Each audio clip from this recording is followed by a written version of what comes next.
Good afternoon. Today's Battle Rhythm, examining the issues of warrior substance abuse, will be hosted by Jeanette Gillis. Jeanette is the director of the network at America's Warrior Partnership. She's also the lead for America's Warrior Partnerships Network, which provides local veteran serving organizations with connections to national resources when a veteran's request cannot be met locally. To find out more about the network and Jeanette's work, go to www.americaswarriorpartnership.org/the network. All right, Jeanette, that is me. The floor is yours. Good afternoon, everyone, and thank you for joining our Battle Rhythm today, where our topic is going to be examining the issues of warrior substance abuse. I would like to first welcome all of our affiliate communities, 4-Star Alliance members, veteran service organizations, and guests. We appreciate you being here today, and hopefully this will be something that you will gain some new insights and information. Today, we're having an exciting panel that's going to speak on the issue of warrior substance abuse. To get a better view of substance abuse from the community level through the clinical and services side, we decided to bring together some successful service providers to share their experiences and expertise. We're going to start with a panel discussion, so feel free to add questions and thoughts in the chat box as we go along. We will address the questions throughout the panel and at the end if time allows. I'd like to welcome today's guests, Dalton McLaughlin. Dalton is the Veteran and First Responder Engagement Coordinator for Forge VFR in the New England area. We're also joined by Jim Zenner. Jim is a mental health program manager from the LA County Department of Mental Health. And we are also joined by Dr. Charles Weber with the Family Care Center in Colorado Springs, Colorado. After learning from our panelists, we will go to our breakout rooms for more discussion on our topic. Today's session will conclude at 3:15 p.m. Eastern Standard Time. I'm going to turn the panel now over to Dalton, who will speak a little bit about Forge, and then he will act as the moderator for today's session. Dalton? Thanks so much, Jeanette. Thank you so much, and thanks for having us here today. So like Jeanette said, my name is Dalton McLaughlin. I'm the Veteran and First Responder Engagement Coordinator for Forge VFR in the New England area. We provide outpatient and intensive outpatient mental health and substance use treatment for veterans, first responders, and their family members throughout New England, the New York tri-state area, Pennsylvania, and Virginia as well. With me today, as was indicated, I have Dr. Chuck Weber and Jim Zenner. So Jim, I'm going to jump right over to you to get started here. I'd love for you to expound upon your programs, talk a little bit about what you do and how you got to where you are within this program today. Sure. Good morning, everybody, or good afternoon, depending on where you're at. So I'm Jim Zenner. I'm a U.S. Army vet, served 04 to 08 as an intel analyst on active duty, and then 3 years following that in the reserves. I'm a licensed clinical social worker by trade and a certified peer support as well. I currently work for the LA County Department of Mental Health. We are the largest mental health system in the country. We have a budget of about $3 billion a year, and we serve 350,000 of the most vulnerable individuals in LA County. Traditionally, the department really serves as a safety net. We help all the individuals in the county that have severe mental illness. We also have a range of preventative programs. And 2 of the programs that I run, one of which is the Veteran Peer Access Network. It's a network of 70 veterans and family members acting as peers, running a support line that's available 7 days a week, as well as field services. So we do peer support groups out in the community. We're available to go to wherever the veteran or family member is to help them. Provide peer support and get them linked to whatever they need. We typically start with eligibility at the VA. If somebody's VA eligible, we try to connect them or reconnect them back to the local VAs. If they are not eligible for the VA, we can get them linked to county or a private service provider. And really our eligibility is wide open. If somebody serves a day, regardless if they were dishonorably discharged, we can help them. So it makes us a really easy entry point for all veterans and their families in the county so that there's no guessing if somebody's eligible or not. We do all the figuring out of eligibility for the veteran or the family member. Once we get them, we're providing support to them. last year we helped around 3,000 veterans or family members in the field, and we took over 7,000 calls on the support line.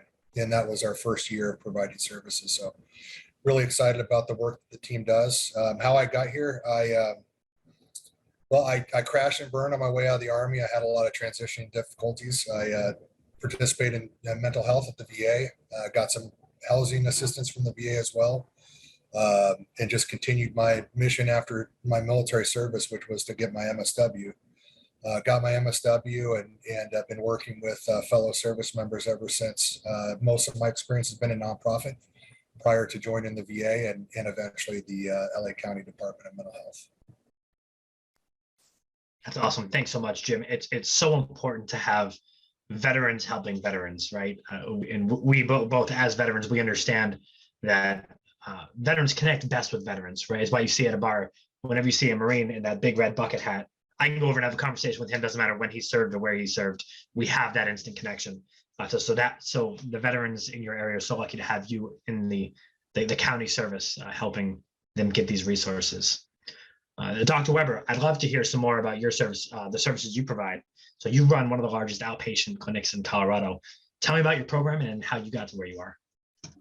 Sure. Well, definitely blessed more than I deserve. It's like I'd like to start. So I'm prior enlisted. So I was 11 Bravo infantryman in the Army. I joined in 1989. I only joined for 2 years and I left 27 years later. So, they just got me for one thing or the other, whether it's West Point or med school. My wife is a veteran as well, and she got out after her second kid. So she spent about 7 years in, but Fort Carson was our last duty station. And what I really struggled with in my last job as chief of behavioral health for Fort Carson in the whole Colorado Springs market, which is USAFA and Peterson Air Force Base and NORAD, what was trying to get family members and trying to take care of veterans because the VA was overwhelmed and there was not enough services. And so I took a model that we had used basically in Iraq and Afghanistan, kind of the embedded behavioral health team, and I civilianized it to kind of take care of the veterans and the family members, and focused really on a de novo clinic, which would be about 15 providers, 10 talk therapists of varied ways, from registered play therapists, individual groups, everything evidence-based, and prescribers, and also TMS, which is cranial magnetic stimulation. So anything outpatient. I was done with call, right? And we created that in 2016. After I retired, we have grown about 40% a year, now expanding throughout Denver and getting closer to Buckley and trying to get to other states outside of other bases and posts. And so that's kind of one of our main missions. So started with a handful, and now we have about 185 employees, over 100 providers, the most psychiatrists in Colorado as far as a private organization, and really want to kind of set the stage for taking care of our veteran and our military community, but also taking that expertise to the first responders and also to the civilian places outside of the military bases and big towns like that. So this is kind of one of our main missions. And like I said, I'm educated beyond my intelligence and just been still just a grunt at heart, but I'm trying to take care of other soldiers, sailors, and airmen and Marines. Can't forget the Marines. No way. As a fellow infantryman, I love seeing my fellow infantry brothers put down the rocks that we were chewing on and move on, right? So I'm super excited to talk more and dig into your programs, especially when we talk about cultural competency and why that plays such a huge role. But I don't want to get to that quite yet. So I'm going to jump back over to Jim. Jim, a couple times during your introduction, you talked about purpose, right?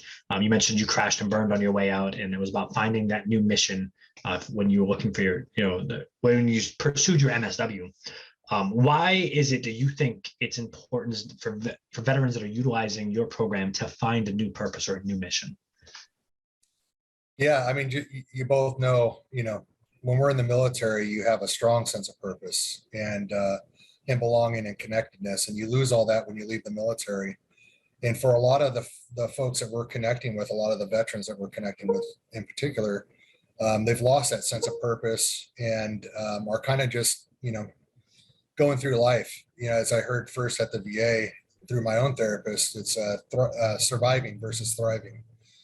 And without a purpose, really, you know, our mental health is not optimal. Our health is not optimal. You know, there's just so many positives that come out of helping veterans find a purpose. You know, for me, I think that's what I credit really kind of getting through everything that I went through as I was crashing and burning, is having that, you know, purpose and that mission. And that was getting that MSW, regardless of whether I was sleeping in my car or, you know, taking a shower at the gym. It didn't matter. I knew I had to show up and to class Tuesdays and Thursdays, and my internship Mondays and Wednesdays, because that was my mission. And so really getting connected to that mission and purpose, it's critical. I remember when I started my first job, somebody told me the best cure for PTSD was a job. And I remember thinking that's ridiculous. I just got done with, you know, 6 years of school and learned CBT and all this fancy, you know, therapy stuff. And I just thought it was ridiculous that somebody thought a job would be a cure to PTSD. And through my work with peer support, you know, really getting veterans who just maybe got housed or are just finished a residential treatment program that really don't have that sense of meaning or purpose, but have some, you know, fundamental tools to stay on track, giving them a sense of purpose and mission, helping other veterans. I mean, that's what we do. That's what good leaders do in the military. We take care of our soldiers, Marines, et cetera. And so it's not a foreign concept. And to get a piece of that purpose and mission back by being a service to other veterans, you know, sometimes the veterans would come into the program and decide, this isn't for me, but I know what I want to do now.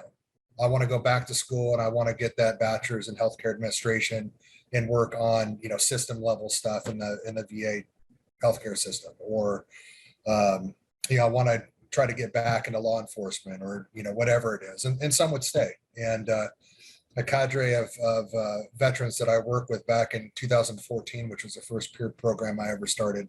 You know, some of them are running veteran resource centers now at community colleges and universities. Some are professors at a community college I'm thinking of. But, you know, to see, you know, veterans that, you know, were really struggling, and then, you know, I met them as they were kind of overcoming what they were going through, and to just, you know, give them, you know, the first sense of purpose and meaning, and then just watch them continue their recovery and take over leadership roles in the community. I mean, it's been extremely fulfilling. And really that's what mission and purpose can do. It can give you kind of a ground zero, a base camp to kind of operate from, get some experience, 1 foot in the community, you know, kind of dealing with that transitional type stuff, like assertive communication in the military is kind of aggressive communication. In the civilian world, kind of overcoming that kind of stuff, you know, and then having those experiences in the community, but then having other veterans to come back and like, hey, I mean, they got mad at me because I, you know, told them like, who's your supervisor? Yeah, I've been waiting 3 weeks for something, you know, like things like that. So, you know, as far as sense of purpose and mission, that's what it can do for fellow veterans. That's what I've observed it can do for fellow veterans, is really kind of, you know, give them that base camp to kind of operate from and figure out what the next steps are in their life. I love that. Well, when I first got out of the Corps, my first job was I was selling cable door to door, right? Knocking doors, trying to sell cable for a cable company that has terrible customer service and nobody likes. I'm not going to say what name it is, right? And my manager always used to say, you know, if there's a snowstorm, something going on, like you're not saving lives, you're just selling cable. And that was so hard to go from the Marine Corps infantry with 2 tours to Iraq, being over there and helping people and literally trying to save lives, to selling cable, right? Yeah, I've lost that mission. So I fully agree with you that it's significantly important for a veteran to have a new mission, and whether that's, like you said, their clinical work, they're running veteran service resource centers and things like that. Now it's huge for veterans to have a new purpose to continue carrying on, and that's a huge part of our culture, right? And culture is kind of the next topic I wanted to bring up. And Dr. Weber, you've spent a really long time working with veterans, right? And you worked with active duty, and you're a veteran yourself. So you understand how important it is for a culturally competent treatment environment. So I'd love to hear your thoughts on why you think it's important for veterans to get care somewhere that understands being a veteran. Yeah, I think that just like you said, it kind of mirrors with the purpose, right? how could somebody understand to have a higher order of, really, it's a Maslow hierarchy of needs. We've suppressed our own personal needs or even safety for our battle buddy or ourselves, right? And to kind of have even that approach when you walk through the room is huge. Well, one of the big things is, of course, in the beginning, it was almost all veterans or family members that I hired. Now we're about 25%, which is still pretty high for any kind of private organization, to have a quarter of us being, either prior service or family members or grads. We put them all together, right? Because at least we've sucked it down in some kind of purpose, in some kind of environment. And I think that is clearly what kind of starts the rapport. And so rapport is the number one thing to kind of get the veteran to not only therapy, but also other services. And if they can walk through the threshold, in other words, asking for help, it's usually from a spouse, right? Or they're kind of forced, right? Or there's some ultimatum that happened that brought them there, or maybe they had the epiphany and the stigma that they fought for years is totally gone. Regardless, that is a very delicate and a very challenging moment at that. So anything that you can do to break down that stigma barrier and break down that barrier to start the repair and the healing, you've got to do it. And so cultural competency to understand where the where the veteran is coming from, and being able to relate at some level, that you've been taking care of these veterans for years, you've been trained specifically on that culturally competent. I mean, even our civilians that we do hire, we send them through. I know there's a lot of places that have their own, get certified in culturally competence, but we have our own up training on, especially like new PAs. I mean, they really only about 6 weeks of psych actually. So I mean, we actually take 2 months to kind of get them up to speed, just to be able to take care of veterans and military family members, and so and also get their clinical skills up. So it's a double, because what do we want? We want technically and tactically proficient, right? And so they've got to both know their craft, and they have to be able to build rapport with the veteran, because that might be the last time that we see them, or at least it'll be a long time before they come back. And so it is pivotal. And I actually stress this really big with our intake. Like if they're asking for help, you know what? They can be yelling. They can be in a very bad place. Just get them through the door, get them an appointment, and we'll take care of them. And I think that's made all the difference as far as creating that ambiance and creating that social, biopsychosocial, spiritual, but that social environment that is safe for that veteran to kind of be who they need to be. And then we'll shave off and we'll civilianize just a little bit to temper things down, right? Because most veterans right now it's a light switch, and so we just want to put the dimmer switch back on so they have a little bit more tools in their tool bag and less rocks in their rucksack. I love that analogy, and it's so important to get veterans, that window from when a veteran raises their hand and says, yes, I need help. And then when they close that window, right? Like, no, I'll figure it out myself, right? We have this figure it out kind of mentality that gets ingrained in us. We're always looking for the excuse, right? The excuse to turn around and go back to what we're comfortable doing right now. And they don't get me is probably one of the easiest ones, right? Civilians don't get me, man. I don't want to talk to them.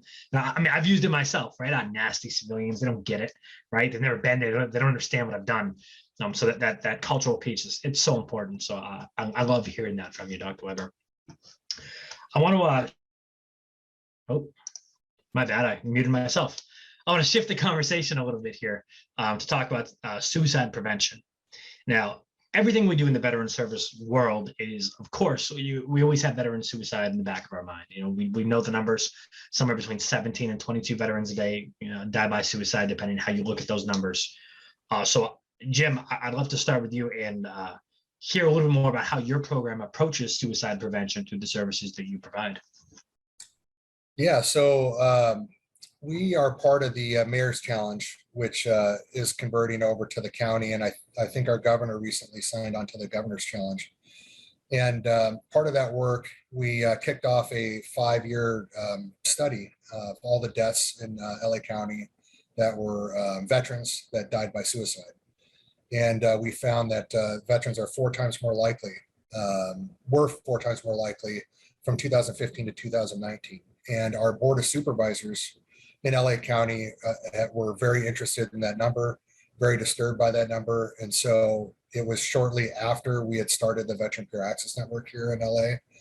And as they looked into it more, they saw a lot of inconsistencies between what the state was reporting and what the VA had as far as data. And so, we just really, the county really kind of dug in and ordered a for us to stand up a veteran suicide review team to take a look at that. And one of the biggest things in LA that everybody knows about is homelessness. And so once the seriousness of veteran suicide, just how bad it was in LA, was put on the table, we also adapted suicide prevention as a team. And really what we do is we use funding that is prevention based from the state to really fund about 45 of our 70 peers to be out in the community, engaging with Guard National Reserve units, engaging at community colleges and universities, and also partnering with the ETS program through the VA to get connected to service members before they even get out. So they have that person that gets to know them while they're still in and is with them in the community as they get out, to walk with them during that transition. And so we're really trying to get out in front of the transition as much as possible as a county, because we understand, the deadly gap and what it represents. And, I got to tell you, nothing fires our veterans that are working as peers up in this county and talking about, helping with the transition, because we all had a difficult time transition, just looked different. And some was more difficult than others. But, everybody agrees that there's a real opportunity to really change the way veterans are received in the communities once they transition out of the military. So we're just an all hands on deck. We're still very closely partnered with what's going on with the city and the county with the challenge as a work group. We've reformed our crisis response. So we advocated, and the VA started the largest co-response team in the country. They're hiring 4 VA PD and 2 social workers, and they're particularly hoping to recruit all veterans for those teams to respond to crisis out in the community, and really partner with us out in the community. So if they respond to a crisis out in the community, they find a veteran, they kind of de-escalate the situation. Then what? You plug them into the treatment team, you get them connected to the suicide prevention team at the VA, but what about where they live out in the community? And so that's where we're partnering with the VA when appropriate. They refer those veterans after a crisis and they're stabilized out to us to get them plugged into things like Team Red, White, and Blue and Mission Continues, Wounded Warrior Project opportunities. And we have a really good program called MVP, Emerging Vets and Players, out here in LA, where they get professional athletes and combat veterans together to work out together and then do a peer group afterwards. And those type of things are what a lot of veterans need, is those healthy socialization opportunities to be around other vets, break a sweat, and really get together. And we talked about purpose the last question.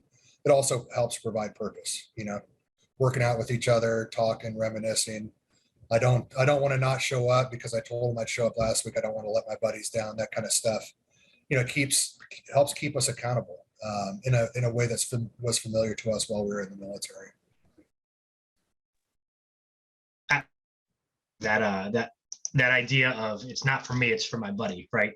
It's what we get told every time you step outside the wire. Like, listen, when you're patrolling, you have to keep track of your buddy to your left and right. That's why we do what we do, and that socialization piece is huge. Isolation is a huge both symptom and contributor to post-traumatic stress, right? You become in the Marine Corps we used to call it going internal, right? Where it's just you and your thoughts. And, it's a cold post and you're just standing there, and you go internal for a few hours, and that's easy to do when you're in the Marine Corps and you're active duty because you can get pulled back out of it. But when you lose that building full of your best friends that you're living in, it's a lot harder to get pulled out of that internal state. So it's super important to have those socialization pieces. Now, Dr. Weber, let's jump back over to you. Jim mentioned an interesting statistic there where he said they noticed that veterans are 4 times more likely to be dying by suicide in their area. And the VA suicide report shows that a veteran that's suffering from substance use disorder is 1.9 times more likely to die by suicide than a veteran that is just suffering from post-traumatic stress. So we know veterans are at an elevated risk, and when that becomes a substance use disorder, that number jumps up even higher. And if that substance use is an opioid substance use disorder, that number jumps up to 2.4 times more likely to die by suicide. That's what, so my organization, we focus on getting upstream of suicide prevention through substance use disorder treatment. And I'd love to pick your brain a little bit about that. I know you have a harm reduction model where you really focus on reducing that risk. I'd love to hear more about your programming and how you take those approaches. Yeah, sure. So I'm addiction board certified as well, and so it's near and dear to my heart. And not only running the program, but also being over ASAP, which is the Army Substance Abuse Program, on 2 Army posts. So, really trying to make a difference. So, like, of course, trying to do something early intervention, right? And we have something called motivational interviewing, and figuring out where that vet might be, in their process, right? It's goes to the old adage. It's like, how many psychiatrists does it take to change a light bulb? One, but the light bulb's got to want to change. And so, we can wish all we want, on things, but we can't want sobriety more than the vet, right? And so that's why having these programs, or even having AA, it beats the Betty Ford Clinic, right? So if we can do, treating the substance use first and foremost. Prozac is not going to do anything if you're on heroin, right? We've got to get you off heroin, and we also, and Jim, and your point, right? We've got to get them a good social environment, right? And so some of these programs, they're pivotal to get them out of that environment. And then the other one, so the one, of course, there's methadone clinic, which I've worked at before, but what I really liked for the opioids has been the buprenorphine and naltrexone. So it's called the Suboxone, right? So Suboxone is a harm reduction model, but the kind of interesting thing with that, it's not just an agonist like methadone, it is a partial agonist. So that means it will kind of tap into the same opioid receptors called mu receptors, but the naltrexone is going to block the euphoria. And so, most people, they start heroin because of a lot of factors, but they definitely, after that first high, they continue it because they don't want the withdrawal syndromes. And so I've just seen so many vets, their lives changed by, taking this kind of replacement on the harm reduction model, and tons of literature out there that has clearly over and over said, hey, the harm reduction model will save lives. And so if we can have early intervention, get them on a med, and also part of a MAT, medication-assisted treatment, so get them plugged in, so biopsychosocial, spiritual, right? And then that social environment, those all have to work in concert together. And this is the other kind of portion of trying to have both, VA, public, and then private, all working together and having good commo, right? To make sure that we have coordinated care. And yes, there's HIPAA, and I think we can sign those forms, but coordination of care is not a HIPAA violation. So us working together to take care of that vet, it's probably the number one thing to do. I'd rather get them off of heroin and get them out from living underneath the bridge than them taking a Prozac or a Zoloft or whatever. That's so much more important. Absolutely. And you said one of my favorite terms right there, there was that public-private partnership. It's the breakout I'm going to be leading after this. And it's something that, having worked in Congress and now work in the private side of things, I fully appreciate and love that private-public partnership and how all these organizations kind of mesh together. So actually, Dr. Webb, I'd like to stick with you. Your clinical programs fill a huge role in this treatment process. How do you go about helping veterans utilize some of those other services to help fill in those gaps as we work on that group and public-private partnership? Yeah, for us, especially, it was good that I had, about 4 years here as chief of behavioral health. So I got to know a lot of the civilian organizations and the nonprofits. And Colorado Springs is unique. We have a lot of military posts, right? But also just tons of retirees. This is like one of the meccas for the Army, right? If you get to retire around Fort Carson. I'm not really saying bad things about Fort Polk, but it's a little bit better than Fort Polk, right? So in general, what we're trying to do is those relationships are so key. So getting to know those relationships and then making sure that we have that ownership and accountability, right? And so we don't just, hey, I'm treating you, here's a med, here's some talk therapy. No, if you notice that there is a deficit in any aspect, hey, you know what? I need to get you over to this organization. Well, we got to get you a job. These are the ones that do the job. And so having those relationships and regularly meeting, I'm sitting on a couple boards, and we have a nonprofit as well to help with the Veterans Trauma Court. And those are the vets with bad papers, right? And so all of these connections and the relationships are key to identify. And even though I'm a private organization, if you have that ownership and that accountability, and things that we were taught in the military, right? I've taken those and we've kind of kept them.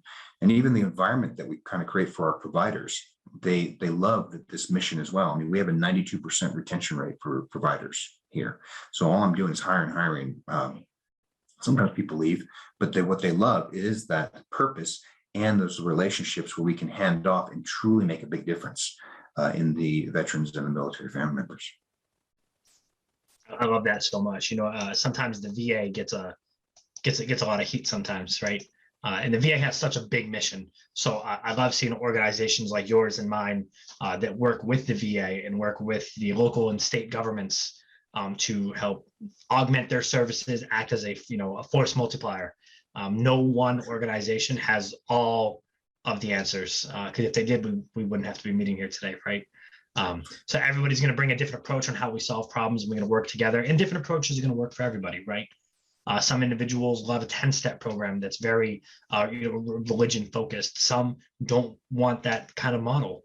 So you have to understand that there's no blanket treatment for anybody, let alone veterans and first responders and that population. So I love hearing that your organization not only provides that treatment, but helps provide those connections and liaisons to so many great partners in the area. Now, Jim, you briefly alluded to something that your organization has done that I think is pretty unique, and it's a model that I really like, and I'd love to hear some more about. You talked about the Veteran Suicide Review Team. During my time in the Corps, whenever we would do a mission, we would always do an after action, right? An AAR, after action review, where we talk about what happened, whether that was good or bad, right? You guys did a great job doing this. You didn't do a great job doing that. And that's how you learn and you develop it, and you produce plans on how to prevent bad things from happening. And it sounds a lot like your suicide review team is similar to that, where you got to, after action, a veteran suicide, to try to learn how to prevent it going forward. And I'd love to hear some more about how you guys are doing that and how we can continue that model elsewhere.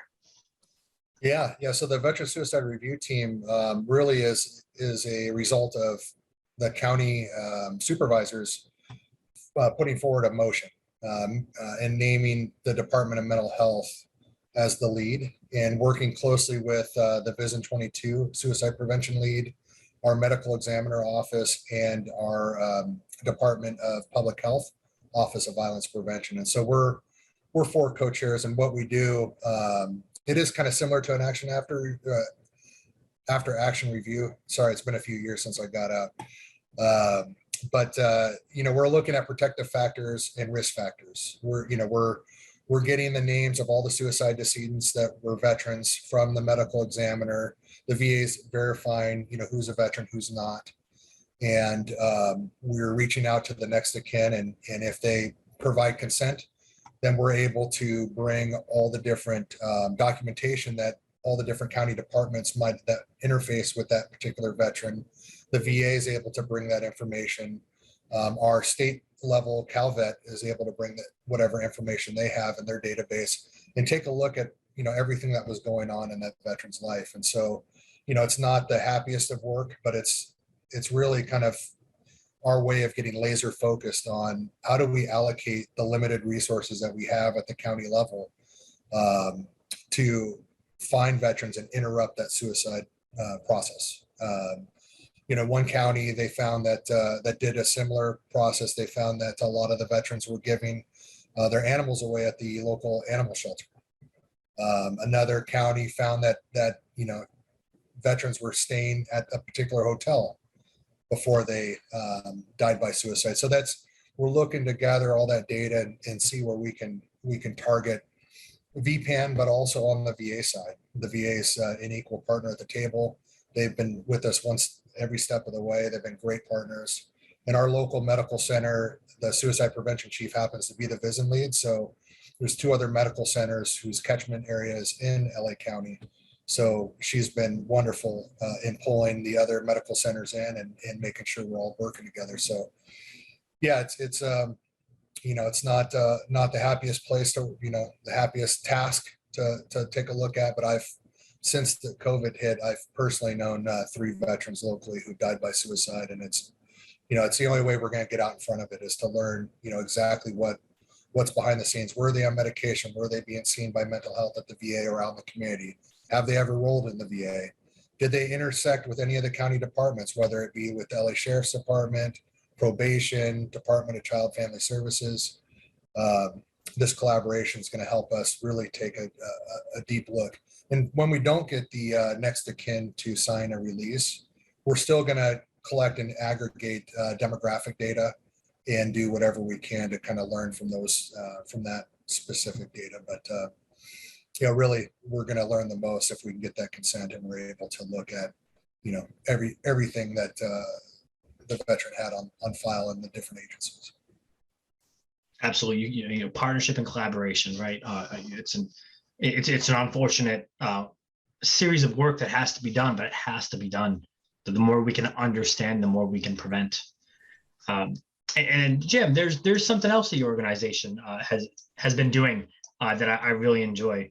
And you talked about your workforce development approach, or some of the individuals that you've been able to help. You've been able to help place as well. Would you mind expanding upon that a little bit?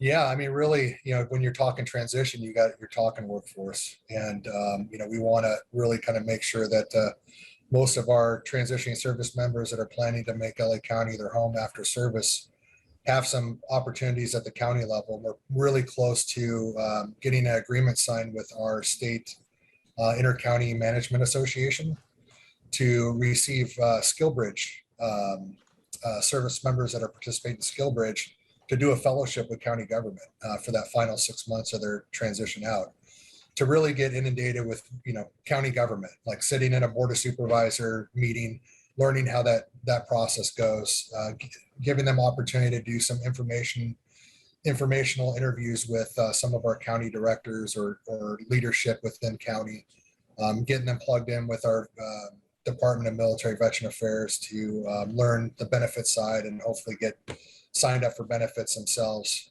So that's one angle of it, is really looking as a county, how do we get in front of that kind of flood, that spot where you don't know what you're going to do next, and really bringing these men and women while they're still in the service into county service. The other end is really with the Veteran Peer Access Network. So we have a support line where we bring volunteers on, and we recruit from a local peer support trainer to really get men and women who go through the peer support certification that aren't going right into employment to go right into volunteer. When I worked at the VA, really we screened a lot of the veterans applying to see if they had any experience. And so we want to catch all the men and women that want to eventually get employed at the VA, or maybe want to come out to county, to give them a volunteer experience on the line, get comfortable engaging with veterans and family members, learning the resources, things like that. And we absolutely love hiring our volunteers. We just hired one of our volunteers to be a program manager of one of our 5 veteran service teams running an area. He's a Marine, but I don't hold it against him, Dalton. I just want you to know that. Yeah, he's doing a bang up job, but just really, I mean, what a better way to learn like how deep somebody's sense of service is than to bring in a volunteer, really see that they do it for free. And here you go. Now you're paying them and you're asking them to use their military experience to lead a group of peers. For me, it's one of the most rewarding pieces, is to create opportunities for fellow veterans and family members to, be of service, find a purpose and meaning, sense of meaning. Some family members just miss that. Maybe they were with their veteran, while they were stationed at a base, and they kind of miss that community. Giving the family members an opportunity to plug in and connect with other family members and veterans. So yeah, it's really, we're doing a lot of kind of finding, trying to find more opportunities to connect veterans and family members to purpose out here in LA County. I love it. Just make sure you keep the crayons out of that Marine's office, and they'll be focused on the entire time, right? You got it. So before we transition over to our breakouts, Jim, I know you're going to be leading a great breakout discussing that, finding a new mission here in just a moment. I want to give each of you gentlemen about 60 seconds to do some final thoughts. So Dr. Weber, we're going to kick it over to you. Any final thoughts you'd like to leave the panel with before we kick over to those breakouts? I think the biggest thing is also, one, congratulating you all to bring everything together and everybody that's kind of come here, because it means you're either looking for, or that you're kind of bringing that expertise and you're bringing that connection. So one of the things I kind of tell my providers all the time is making sure we're taking care of each other and you're taking care of yourself, right? And it's almost like a whole leadership thing. It's like, hey, eventually the first sergeant or the LT's got to eat first, got to sleep, so they can take care of the rest. And so making sure everybody's got enough self-care and balance in your guys' life, so you can bring your A game. So that's kind of what I'd leave for you all, is just to make sure that take care of yourself and your families. Then you can take care of everybody else. I love it, Dr. Weber. It's the oxygen mask on the airplane, right? You got to put on yours first before you can help somebody else. Jim, final thoughts before we kick out to these breakouts. Yeah, Dr. Weber hit the self-care piece. I'll hit the piece that means the most to me. And really, my dad was a Vietnam vet, and they have the saying called "never again." And it just brings a great sense of purpose and meaning for me to know that I'm taking on my dad's generation of mission of making it better for the next generation, and everybody on this call that's doing that and part of that mission. I appreciate you, and thanks for jumping in the fight and making it better for the next generation of warfighters. I will echo every piece of that. Thank you so much for everybody that has attended today. And I know you guys are all looking forward to these breakouts as much as I am. So with that, I will reintroduce my good friend Jeanette to bring us to these breakouts, and we'll start the next section. Yes, hello everyone. Thank you, Dalton, for running a great discussion, and Jim and Chuck, thank you for your contributions as well. Wonderful topic. I know we could go on and on about it, and hopefully we'll have a chance to talk some more at a later date. But at this point, I am going to hand today's battle rhythm over to Allison, and Allison will introduce the breakout activity. Allison? You guys have been so great. And I felt like we kind of skipped over Q&A accidentally. Is there anybody that had anything they wanted to ask in the Q&A? I think most people were putting a lot of comments. But if there's anything you want to ask, you certainly can. I don't want people to feel like they don't have that option. So actually, Amanda has raised her hand. So Amanda, can you unmute yourself and you can ask your question? I sure can. Hey, so I just actually had a couple of follow-up questions for Dr. Weber real quick. What year did it all launch when the programming for the Family Care Center? And then I didn't understand if it was part of the military or if it is private and outside of that. And it might just be that I missed it, but I just want to make sure I understand. I retired in 2016, and that's when we started the Family Care Center, my wife and I, and kind of grew it. So it was a civilian, we are a civilian private organization. But what I did was I took, military teaches us a lot, right? It teaches us what to do, but also what not to do. And so another reason why I kind of made it provider centric. So I took some of the models, something that's called an embedded behavioral health. It's something that we put in the brigades, and we put them in the footprints of the units and just focus on the soldiers, right? And that's it. Soldiers in the mission and get them deployable. Well, I just civilianized kind of that and expanded it to have a full service for veterans, family members, and even active duty, especially since we've done this.